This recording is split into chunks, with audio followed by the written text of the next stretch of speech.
Former Democratic presidential candidate Martin O'Malley says that the Democratic Party is regenerating itself like after a bad forest fire, telling The Hill, quote, "This is the turning point, not 2020. I'm very excited about 2018. I see this party regenerating itself, not from Washington. I don't believe in permanent blue states or red states. I don't believe in flyover states." O'Malley has now launched a new political organization to focus on these local elections. Joining me now, former Maryland Governor Martin O'Malley. Governor, thanks for joining us this morning. Thank you. Happy Thanksgiving. Happy Thanksgiving to you, sir, and happy Black Friday as well. Every forest fire is started for a reason. It's either arson, it's intentional, or it's accidental. When you look at the forest fire of the Democratic Party that you say is being regenerated, what's the nexus of that? Is it Barack Obama? Is it Hillary Clinton? What are you recovering from? Well, we stopped acting like a party. I mean, we kidded ourselves into believing that the only offices that mattered were President of the United States or United States Senate. There were many so-called active Democrats that I would speak with on the phone, trying to impress upon them when I was chair of the Democratic Governors Association that states matter. And many of these Democratic contributors, donors, active people would sometimes say to me almost proudly, "Martin, I don't do governors. I only do president and U.S. Senate." Well, look, we have to field candidates for governor, good men and women up and down the ballot for state senate and state rep, because the truth is we were wiped out. We lost more governor's races and more state legislatures and local elections than at any time in the 8-year period of the Democratic Party. And shame on us. We need to act like a party. We need to realize every state matters. And that's what I'm going to be putting my shoulder into. Well, in some ways, Governor, the Republican Party was guilty of the same sin, being complacent about these middle-class flyover state voters, blue-collar voters who've been left behind by both parties, the so-called forgotten man that this president reached out to. What is your message? What's the Democratic message? Because there's a lot of talk of, say, economic justice or resisting President Trump. But what is the message to these working class voters to say, hey, don't side with this president who says he's working for you. Instead, side with us? What's the message? Look, the message is opportunity for all. I think it was Teddy Roosevelt who said that freedom in the United States of America means to be included both socially and economically in the life of our country. Without that inclusion of all people, our country doesn't have much of a reason for being. Well, what does that mean, Governor? I don't know. Opportunity for all. What does that mean?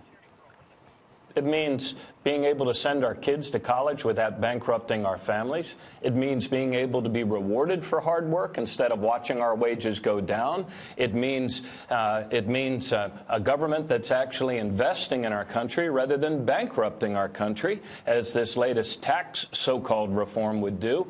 It means all of these things that our parents and grandparents understood give our children more opportunities than what we have had. Look, this isn't rocket science, but it is the proper practice of American capitalism, which means that the more our people earn, the more they spend, the more our economy grows, and when we make our country stronger, our country can actually give back more to our children and grandchildren. Governor, and it's a message. Yes. It's good to hear Democrats using the word capitalism, because you hear a lot of Democrats, whether it's socialism or democratic socialism, critiquing this president's tax reform bill, saying that it's a tax break for the rich. When you actually look at the details, the rich in many places, and a lot of places, get hit harder than anybody else. There is tax relief for others. Corporate tax rate should bring jobs back here, which Democrats say they want to do as well. So is there nothing in this tax reform bill that would lead to higher wages, that would lead to giving money back to people so they can spend that money, that would relief to middle-class voters? Would you not acknowledge at least that the motives of this president and Republicans are to